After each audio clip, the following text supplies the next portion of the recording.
दोस्तों बहुत से लोगों का सपना होता है ई कॉमर्स बिजनेस स्टार्ट करने का, लेकिन ये काम क्योंकि इतना आसान नहीं है और ये भी नहीं पता होता कि आगे जाके क्या होने वाला है, कौन कौन से आपको यहाँ पर स्टेप्स फॉलो करने होते हैं, क्या क्या दिक्कतें आ सकती है, इन सब चीजों को सोच के बहुत से लोग पीछे हट जाते हैं। लेकिन गाइज, मैंने ई कॉमर्स बिजनेस किया है, मैं अभी भी उसे कंटिन्यू कर रहा हूं, तो मुझे पता है कि ई कॉमर्स बिजनेस करने वालों को क्या क्या प्रॉब्लम्स फेस करनी पड़ती है। तो मैं यहां पर आपको प्रॉब्लम्स भी बताऊंगा और वो सॉल्यूशन से बताने वाला हूं। उसके बाद आप डिसाइड कर सकते हो कि क्या आपको ई कॉमर्स बिजनेस स्टार्ट करना चाहिए या फिर नहीं। तो दोस्तों, इस वीडियो को स्टार्ट करें, आप जल्दी से करें चैनल को सब्सक्राइब और बेल आइकन प्रेस, क्योंकि इससे हमारे आगे आने वाली वीडियोस की नोटिफिकेशन आपको आगे भी मिलते रहेंगे। दोस्तों चलिए शुरू करते हैं। आज आप मेनली सीखने वाले हो कि अगर ई कॉमर्स बिजनेस के बारे में आपके दिमाग में आया है तो क्या ये चीज आप कर सकते हो, और अगर आप करने का सोच रहे हो तो क्या सारी चीजें आपको यहां पर फॉलो करनी होगी, यानी कि कौन कौन से मेन स्टेप्स है जिसको यहां पर आपको फॉलो करना पड़ेगा, तब जाके आपका जो है बिजनेस कंप्लीटली सेटअप होगा।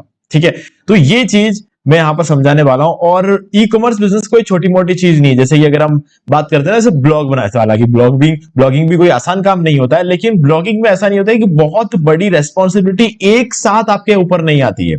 लेकिन ई कॉमर्स बिजनेस में एक बहुत बड़ी रेस्पॉन्सिबिलिटी आपके ऊपर एक साथ आ जाती है। ठीक है, ब्लॉगिंग में आपके ऊपर रेस्पॉन्सिबिलिटी तब आती है जब आप बड़े ब्लॉगर बन जाते हो।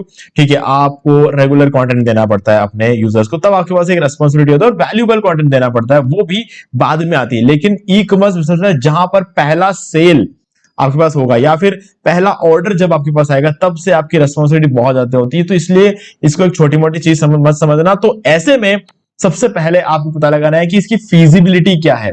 फीजिबिलिटी का मतलब होता है क्या आप ये कर पाओगे, है ना, क्या ये पॉसिबल। देखो, पॉसिबिलिटी और फीजिबिलिटी में फर्क सिर्फ यही होता है कि पॉसिबिलिटी का मतलब है क्या ये चीज पॉसिबल है, फीजिबिलिटी का मतलब होता है क्या ये आपसे पॉसिबल है।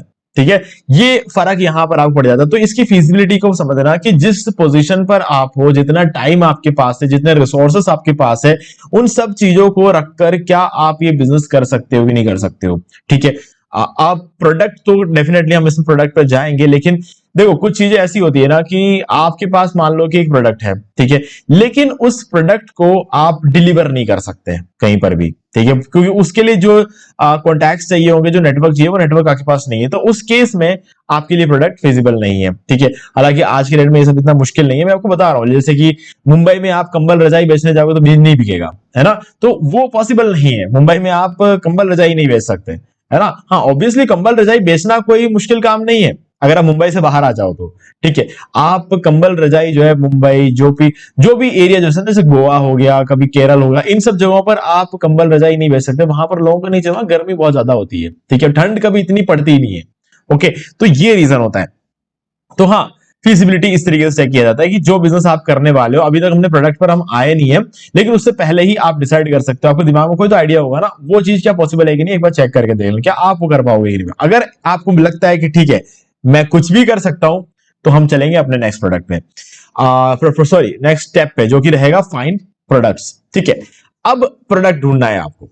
देखो, प्रोडक्ट ढूंढना देखा जाए तो बहुत आसान है, तो ऐसे में हम जाएंगे हमारे नेक्स्ट स्टेप पर, जो कि है फाइंड प्रोडक्ट्स। अब प्रोडक्ट्स ढूंढना कहने को आसान है, क्योंकि यहां पर जो प्रोडक्ट होता है ना, वो प्रोडक्ट होता है जो कि आप सेल कर सकते हो। आपके आसपास जो चीजें होंगी वो आपको पता होती है ना? तो ये स्टेप कोई इतना डिफिकल्ट काम नहीं है। जैसे मैं अभी मेरे केस में अगर बात करूं, जब मैंने ई कॉमर्स बिजनेस स्टार्ट किया था, तो मेरे आसपास जो है आर्ट एंड क्राफ्ट के जो आइटम थे ना, वो बहुत ही इजीली अवेलेबल थे। और ज्यादातर जो आइटम्स थे ना, वो क्योंकि मार्बल के बने हुए थे, और मार्बल का जो सबसे ज्यादा बड़ी इंडस्ट्री है वो यहाँ पर नॉर्थ में होता है, राजस्थान जैसे एरिया में होता है, और मैं यहाँ पर राजस्थान में हूं, तो इसलिए मेरे लिए सबसे इजी था कि मैं इस पर्टिकुलर प्रोडक्ट का ई कॉमर्स बिजनेस स्टार्ट कर दूं और पूरे इंडिया में मैं इसको सप्लाई करूं। तो मेरे लिए ये काफी एक इजी ऑप्शन था। तो वैसे ही आपके केस पर भी कुछ ना कुछ ऐसा ऑप्शन होगा जो कि आपके लिए काफी ज्यादा इजी होगा, आपके आसपास अवेलेबल होगा, तो आपको बहुत ज्यादा दिमाग नहीं लगाना पड़ेगा।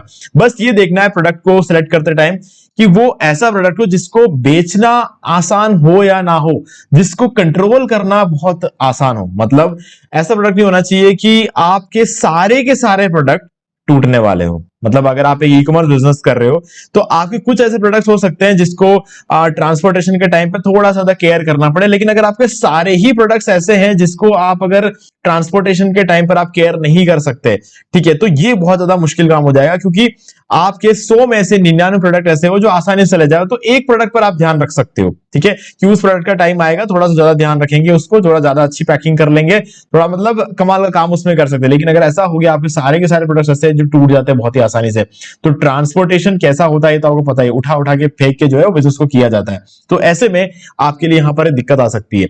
अब देखो, प्रोडक्ट का मतलब सिर्फ ये नहीं होता है कि फिजिकल प्रोडक्ट होगा, यहां पर प्रोडक्ट एक डिजिटल प्रोडक्ट भी हो सकता है, क्योंकि देखो थीम्स होते हैं, प्लगइन्स होते हैं, पीडीएफ फाइल्स होती है, ऐसे बहुत सारी चीजें ऐसी होती है जो आप खुद बना सकते हो और बेच सकते हो, है ना। ये बहुत ही एक इंटरेस्ट, यहां तक कि टी शर्ट प्रिंटिंग की जो बिजनेस होता है उसमें भी डिजाइन आप खुद बना सकते हो, बस वो डिजाइन आप बेचोगे, प्रिंटिंग का काम को दूसरी कंपनी करेगी। तो ऐसे कि बहुत सारे बिजनेस जो है आप कर सकते हो।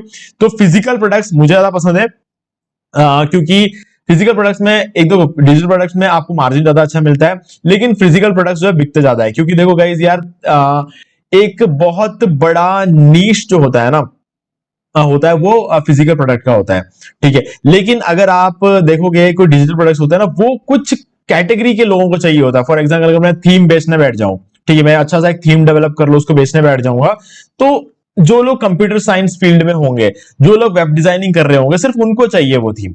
लेकिन अगर मैं जूते बेचूं तो दुनिया में सबको चाहिए जूते, है ना, वो फर्क पड़ता है। तो इसीलिए सेल होने के चांसेस जूतों के केस में ज्यादा है। हालांकि हाँ, ऑब्वियसली कंपटीशन ज्यादा होगा, लेकिन गाइस ऑडियंस भी तो ज्यादा है ना। तो ये चीज आपके लिए एक बहुत बड़ी अपॉर्चुनिटी यहाँ पर निकल के आती है। तो ये प्रोडक्ट का सेलेक्ट करते टाइम बहुत सोच समझ के सेलेक्ट करना, क्योंकि अगर आप फेल हो गए ना तो इसी स्टेप में फेल हो जाओगे। आगे फिर आप कुछ भी कर लो, अब कुछ नहीं हो सकता अगर आपका प्रोडक्ट ही फेल हो गया तो, ठीक है। तो ये है। अब चलते हैं नेक्स्ट स्टेप पर, जो कि आपका रहेगा calculate every charges and decide margin. अब देखो क्या रहता है कि आपने प्रोडक्ट तो ढूंढ लिया, चलो मान लिया कि आपका प्रोडक्ट काफी अच्छा है, ठीक है। अब आप जब उसे अपने ई कॉमर्स वेबसाइट पर लिस्ट करोगे तो आपको ये डिसाइड करना पड़ेगा कि उसकी प्राइस क्या होगी, है ना। फॉर एग्जाम्पल एक शू है, जो कि आपने जो है वेंडर से खरीदा 500 रुपए में, ठीक है। अब आप उस शू को यहां पर बेच रहे हो 600 रुपए में अपने ई कॉमर्स साइट पे। अब इसके बीच में 100 रुपए का मार्जिन नजर आ रहा है, मतलब 100 रुपए का प्रॉफिट आप ले रहे हो। लेकिन ये जो 100 रुपए है ना गाइस, इस 100 रुपए में बहुत सारी चीजें इंक्लूड होती है। एक तो सबसे बड़ा जो कॉस्ट इसमें लगता है वो डिलीवरी चार्जेस लगते हैं, है ना। अब डिलीवरी चार्जेस आप मान के चलो 90 रुपए, तो यहां पे मान के चलो अगर आप नॉर्थ से साउथ बेचते हो तो मिनिमम 90 रुपए जो है आपका डिलीवरी चार्ज लगता है, ठीक है। आज के डेट में तो हालांकि काफी ज्यादा हो चुका है, ठीक है, लेकिन फिर भी 160 रुपए 180 रुपए से ऊपर नहीं जाएगा। तो आपने सीधी सीधी बात है, 500 रुपए में जूते लेके आप 600 में तो नहीं बेच सकते अगर आप उसको नॉर्थ से लेकर साउथ में डिलीवर करते हो। अब वही चीज है, अगर आप राजस्थान से पंजाब में डिलीवर कर रहे हो तो आपके लिए 100 रुपए का मार्जिन ठीक हो सकता है, जब बात होती है सिर्फ डिलीवरी की। लेकिन यहां पर जो है आपको उसको पैकेजिंग जो करनी पड़ती है ना, वो भी तो एक बहुत बड़ा कॉस्ट उसमें लगता है, क्योंकि देखो शू को आपको पैक करना पड़ता है, तो पैक करते टाइम आपको थोड़ा बहुत तो प्रोटेक्ट करना ही पड़ेगा ना, क्योंकि वो एक शू है, उसका अपने आप में एक बॉक्स होता है। लेकिन फिर भी वो बॉक्स गीला हो सकता है, बीच में कहीं पर बारिश हो सकती है, तो थोड़ा सा आपको बेटर जो है उस जूतों को कवर करना पड़ेगा, अच्छी पैकिंग करनी पड़ेगी। अच्छी पैकिंग में अगेन कॉस्ट लगता है, ठीक है। तो पैकिंग की कॉस्ट हो गई आपकी, डिलीवरी चार्जेस हो गए, ठीक है। अब इन केस आप क्योंकि ई कॉमर्स बिजनेस कर रहे हो, रिटर्न्स भी हो सकते हैं, ठीक है। तो रिटर्न्स के लिए भी आपको कहीं ना कहीं जो है डिलीवरी पार्टनर जो आप सेलेक्ट करते हो, कुछ कॉस्टिंग आपकी वहां पर भी आती है, तो आपको उसको भी ध्यान में रखना होता है, ठीक है। तो ये भी एक चार्ज होता है। इसके अलावा होता है आपका पेमेंट गेटवे के चार्जेस, आपके पेमेंट गेटवे के चार्जेस लगते हैं, और इसके अलावा होता है आपका जीएसटी, ठीक है। ये सारे जो चार्जेस है ना, इन सब को जोड़ने के बाद आपको जो प्रॉफिट चाहिए उसको भी जोड़कर आपको अपने फाइनल प्रोडक्ट की प्राइसिंग सेट करनी होती है। ये 4-5 चीजें ऐसी होती है जिनको आपको ध्यान रखना था, उसके बाद आप फाइनल प्राइसिंग जो है सेट कर सकते हो। तो ऐसे में अगर आपका एक जूता है 500 रुपए में जो आप वेंडर से लेकर आए हो, तो आप उसे 600 में तो बेच ही नहीं सकते, आप 700 में भी नहीं बेच सकते, आप उसे 800 में भी नहीं बेच सकते। आपको कम से कम 850 या 900 रुपए, यानी कहने का मतलब 899 रुपीज में आप उस शू को बेचोगे तो आपको कुछ प्रॉफिट कमा पाओगे, नहीं तो आप नहीं कमा सकते। अब आपको ये देखना है कि क्या वो पर्टिकुलर प्रोडक्ट 800 या 900 रुपए में बिकेगा कि नहीं बिकेगा, तो ये भी देखना पड़ता है। तो गाइज ई कॉमर्स बिजनेस आसान नहीं है, बट स्टिल मैं ये कहूंगा ई कॉमर्स बिजनेस से ज्यादा मजा कहीं भी नहीं आता है, इतना पैसा भी कहीं नहीं होता। सबसे बड़ा ऑनलाइन बिजनेस मैं कहूँ ना वो ई कॉमर्स ही है, सबसे ज्यादा पैसा इसी में मिलता है। क्योंकि एक बार अगर आपने ये सब चीजें सही तरीके से डिसाइड कर लिया, साइट बन गई ना, तो उसके बाद आपको लाइफ में और कुछ नहीं करना पड़ेगा, और बस वही चीज सबसे डिफिकल्ट होता है, इसलिए ज्यादातर लोग नहीं कर पाते हैं। ठीक है, अब नेक्स्ट स्टेप पे चलते हैं, होस्टिंग एंड डोमेन। गाइस देखो, अपने वेबसाइट को बनाने के, देखो आपको मार्जिन डिसाइड हो चुका है, आपको प्रोडक्ट डिसाइड हो चुका है, प्रोडक्ट के सारे फोटोज है आपके पास, आपका जो कॉस्टिंग आपको जो लग रही है पर्टिकुलर प्रोडक्ट की, वो आपकी डिसाइडेड है, क्योंकि वेंडर से आप कितने में खरीदते हो आपको पता है। बीच में जो भी चार्जेस है वो सब कुछ डिसाइडेड है, और उसके बाद अपने मार्जिन को जोड़कर आपने अपना फाइनल प्राइस भी सेट कर दिया है। तो अब इसके बाद आपको ये सब कुछ अपने वेबसाइट पे लाना पड़ेगा। तो वेबसाइट के लिए आपको बाय करना पड़ेगा होस्टिंग एंड डोमेन। तो गाइज आप कहीं से भी होस्टिंग एंड डोमेन ले सकते हो, मैं जो यूज करता हूं वो होस्टिंगर है, तो मैं आपको रेकमेंड करता हूं, और इस वीडियो के डिस्क्रिप्शन में उसका एक लिंक भी दे रहा हूं। अब अगर मेरे लिंक के थ्रू आप जाओगे तो आपको 85% का डिस्काउंट मिलेगा। अगर आप हमारे लिंक के थ्रू जाकर से मतलब उसी दिन अगर बाय करते हो, या फिर अगर आप वहां पर जो है एक फ्रेश न्यू ईमेल आईडी का यूज करके बाय करते हो, तो आपको सेम प्राइस पे रिन्यूअल भी मिल जाएगा। ठीक है, और सबसे इंटरेस्टिंग बात है, आपको डोमेन बिल्कुल फ्री मिल जाएगा।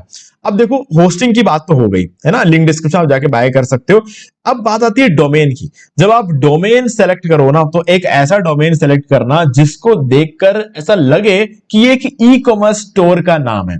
अब जैसे फ्लिपकार्ट हो गया, Amazon हो गया, ठीक है, ये सब क्या है एक्चुअल में, फ्लिपकार्ट को देखिए अगर, ठीक है, Amazon को सुनकर तो ऐसा नहीं लगता है कि ये कोई ई कॉमर्स कंपनी होगी, लेकिन फ्लिपकार्ट में सीधा सीधा कार्ट आ रहा है ना, तो वो सीधे सीधे लगता है कि okay this is an e commerce website. लेकिन Amazon केस में ऐसा लगता नहीं है, बट अब हमारे दिमाग में Amazon को लेकर एक इमेज बन गई है कि ओके Amazon एक ई कॉमर्स कंपनी है।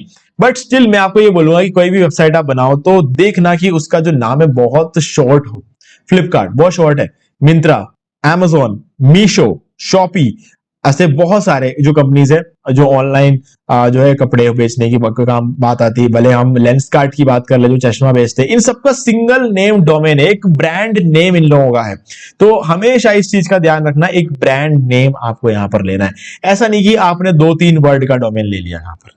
ठीक है, वो नहीं करना है आपको। तो बस डोमेन जब सेलेक्ट करोगे, डोमेन फ्री है एक्चुअल में, तो आप जब से सेलेक्ट करोगे ना, एक अच्छा खासा टाइम लेकर अपना डोमेन सेलेक्ट करना, क्योंकि आने वाले टाइम में आपका जो ब्रांड नेम है, आपका जो डोमेन नेम है, वो एक भरोसा बना पाए, ऐसा नाम होना चाहिए उसका। ठीक है, चलो अब नेक्स्ट काम, जब आप होस्टिंग और डोमेन बाय कर लोगे तो आप क्या कर सकते हो, वेबसाइट बनाना है आपको, एक ई कॉमर्स वेबसाइट बनाना है। ठीक है, अगर आप हमारे लिंक के थ्रू बाय करते हो तो मैं आपको 4 घंटे के अंदर अंदर एक प्रीमियम थीम दूंगा जिसका नाम है वुडमार्ट, जिसका यूज करके आप कोई भी अच्छा खासा ई कॉमर्स वेबसाइट बना सकते हो। एक प्रीमियम थीम है, तो आपको सारे प्रीमियम फीचर्स मिल जाएंगे उसमें। ठीक है, तो आप अगर हमारे लिंक के थ्रू बाय करते हो फ्रेश ईमेल आईडी का यूज करके, तो मुझे बस मेल करके बता देना, एक स्क्रीनशॉट सेंड कर देना कि आपने बाय कर दिया, मैं आपको वुडमार्ट का प्रीमियम थीम दे दूंगा, जिसका इस मदद से आप आसानी से अपना ई कॉमर्स वेबसाइट बना सकते हो। ठीक है, अब उस ई कॉमर्स वेबसाइट को जब आप बना लोगे, आपके पास इमेजेस है, आपके पास प्राइसिंग है, सारी चीजें, और कैसे बनाते हैं उसके ऊपर बहुत सारे वीडियोस आपको ऑनलाइन मिल जाएंगे। How to create an e commerce website search कर लेना यूट्यूब पे, बहुत वीडियोस मिल जाएंगे आपको, तो उसको देख के बना लेना। और उसके बाद आपका जो नेक्स्ट काम आता है वो एक डिलीवरी पार्टनर ढूंढना पड़ेगा आपको। देखो, अभी डिलीवरी पार्टनर ढूंढना जो है बहुत मुश्किल काम नहीं है, क्योंकि आप अपने आसपास जितने भी डिलीवरी वालों को देखते हो ना, यहां तक कि डिलीवरी नाम का ही एक डिलीवरी पार्टनर है। ठीक है, वो है, आप ब्लू डार्ट को ले लो, आप किसी भी तरह के डिलीवरी पार्टनर से कांटेक्ट कर सकते हो, आसपास हमारे बहुत सारे ऑप्शन। लेकिन मैं आपको कहूंगा आप शिप रॉकेट वालों से कांटेक्ट करो। ठीक है, शिप रॉकेट क्या करता है, आपके घर पे आके प्रोडक्ट को लेकर जाएगा। ठीक है, उसके बाद पूरा डिलीवर करेगा, डिलीवर करने के बाद उनका खुद का एक डैशबोर्ड में, उसमें जैसे भले सीओडी भी हो ना, सीओडी का भी वो काम कर लेगा। और जब कस्टमर से पेमेंट लेगा, पेमेंट लेने का उनका हिस्सा रखकर आपका जो हिस्सा है वो डैशबोर्ड में ऐड कर देगा, आप उसको क्या कर सकते हो, विड्रॉ कर सकते हो वहां से। ठीक है, तो एक बहुत ही अच्छा खासा प्लेटफॉर्म आपको मिल जाता है, कोई कॉल करने की जरूरत नहीं है, कुछ आपको जो है ट्रैक करने, अलग से ट्रैक करने की जरूरत नहीं, किसी और के वेबसाइट पे जाने की जरूरत नहीं, सब कुछ आपके शिप रॉकेट के डैशबोर्ड में आप देख सकते हो कि प्रोडक्ट कहां तक पहुंचा है, डिलीवर हुआ है कि नहीं हुआ है। ठीक है, सारी चीजें वहां पर आपको पता चल जाएगी, और सीओडी में आपको बहुत ज्यादा सस्ता पड़ता है, और सीओडी इजीली अवेलेबल भी है। सीओडी ज्यादातर लोग क्या है ना, आप अगर आपकी एक बहुत बड़ी कंपनी नहीं होती ना, सीओडी ज्यादातर लोग करते नहीं है, और करेंगे तो बहुत बड़ा चार्ज आपसे लेंगे, तो वो सब चीजें अवॉइड कर सकते हो आप शिप रॉकेट का यूज करके। शिप रॉकेट आपके पास अगर ज्यादा सेल्स नहीं होंगे तब भी शिप रॉकेट आपके पास आएगी और आपके प्रोडक्ट्स को उठाकर लेके जाएगी। ठीक है, तो एक शिप रॉकेट में आपको एक अच्छा ऑप्शन बताता हूं। अब इसके बाद आता है पेमेंट गेटवे। एक अच्छा सा पेमेंट गेटवे लगा देना यार। आप देखो आज के डेट में सबसे बढ़िया पेमेंट गेटवे कौन सा है, रेजर पे है। ठीक है, रेजर पे लगा लो, पेयू मनी लगा लो, जो भी आपको ठीक लगे लगा देना। ठीक है, रेजर पे मेरे हिसाब से सबसे बेस्ट है, क्योंकि सबसे ज्यादा पेमेंट फेलियर्स के केसेस जो है ना बाकी सारे में देखा है, लेकिन रेजर पे में कभी मैंने नहीं सुना है कोई पेमेंट फेलियर वगैरह हुआ है। ठीक है, तो रेजर पे एक बेटर ऑप्शन है। ठीक है, उसमें मैं बहुत ज्यादा बोलूंगा नहीं, क्योंकि सबकी अपनी अपनी चॉइस होती है, कोई भी लगा सकते हो, मैं रेजर पे यूज करता हूँ। अब लास्ट आता है रन एड्स। अब देखो यार, नया बिजनेस है, किसी को नहीं पता है ना, किसी कोई नहीं जानता आपके बिजनेस के बारे में। ठीक है, सब लोग जानते हैं फ्लिपकार्ट, मीशो, Amazon को सब जानते हैं, आपके बिजनेस के बारे में कोई नहीं जानता। बिल्कुल फ्रेश न्यू बिजनेस है और आप चाहते हो कि उसमें सेल हो जाए, तो इतना आसान तो है नहीं, है ना। आपको उसको एक ब्रांड बनाना पड़ेगा। ब्रांड बनाने के लिए आपको बहुत सारा काम करना पड़ेगा। कम से कम 1 साल तक आप तगड़ा मार्केटिंग करोगे, SEO, SMM, SEM और जो भी आप कर सकते हो ना, वो सारी चीजें आप करोगे ना, तब जाकर जो है आपको एक ऑर्गेनिक ट्रैफिक आना शुरू होगा, सोशल मीडिया ट्रैफिक आना शुरू होगा। ये सब चीजों के बाद जो है आपका जो है बिजनेस अच्छी तरीके से रन होगा। लेकिन सबसे इंपॉर्टेंट बात पता है क्या है? सेल्स। अगर कन्वर्जन नहीं होगा, सेल्स नहीं होगी, तो आपका मोटिवेशन डाउन हो जाएगा और ये सब चीजें आप कर नहीं पाओगे। ठीक है, क्योंकि देखो आपको लगेगा कि यार माल तो बिक ही नहीं रहा है, मैं SEO कर रहा हूं, मैं SMO कर रहा हूं, SMM कर रहा हूं, SEM कर रहा हूं, सब चीजें मैं कर रहा हूं, लेकिन मेरा माल अभी फिलहाल के लिए बिक नहीं रहा है। मैं कंटेंट मार्केटिंग कर रहा हूं, यूट्यूब पे वीडियोस बना रहा हूं, मैं सारी चीजें कर रहा हूं, लेकिन मेरा माल नहीं बिक रहा है। क्यों नहीं बिक रहा है? क्योंकि सफिशिएंट अमाउंट में ट्रैफिक आपके पास नहीं आ रहा है। ठीक है, तो वो ट्रैफिक लाने का काम आपको एड्स रन करके करना पड़ेगा। भले आप गूगल एड्स रन करो, भले आप फेसबुक एड्स रन करो, फर्क नहीं पड़ता है, बट आप रन करो एड्स लेकर, मतलब जो लोगों को अपने साइट तक लेकर आओ। सबसे इंपॉर्टेंट बात होती है लोगों को अपने साइट पर लेकर आना। एक बार अगर वो आ गए तो उसके बाद अगर उन्हें उनमें से कोई प्रोडक्ट अच्छा लगता है तो वो उसे बाय करेंगे, लेकिन जब तक आपके साइट पर लोग आएंगे नहीं, तब तक उन्हें पता कैसे चलेगा कि आपके वेबसाइट में भी कोई प्रोडक्ट है? आपका वेबसाइट ही एग्जिस्ट कर रहा है, ये भी लोगों को पता नहीं होगा अगर आप एड रन नहीं करोगे। 1 साल बाद आपको एड रन करने की जरूरत नहीं पड़ेगी, क्योंकि इस 1 साल में आप सिर्फ एड रन नहीं कर रहे होंगे। देखो एड में क्या करना है, पैसे डालने हैं, रन होना शुरू हो जाएगा। इस 1 साल में आपको हर जगह अपना प्रेजेंस बिल्ड करना है। फेसबुक पेज बनाओ, यूट्यूब चैनल बनाओ, मतलब कोई भी यूजर आके ऑनलाइन चेक करे कि आपकी कंपनी रेलिवेंट है कि नहीं है। सब जगह पर आपका अवेलेबल होना जरूरी है, कहीं पर भी जाके चेक कर लो।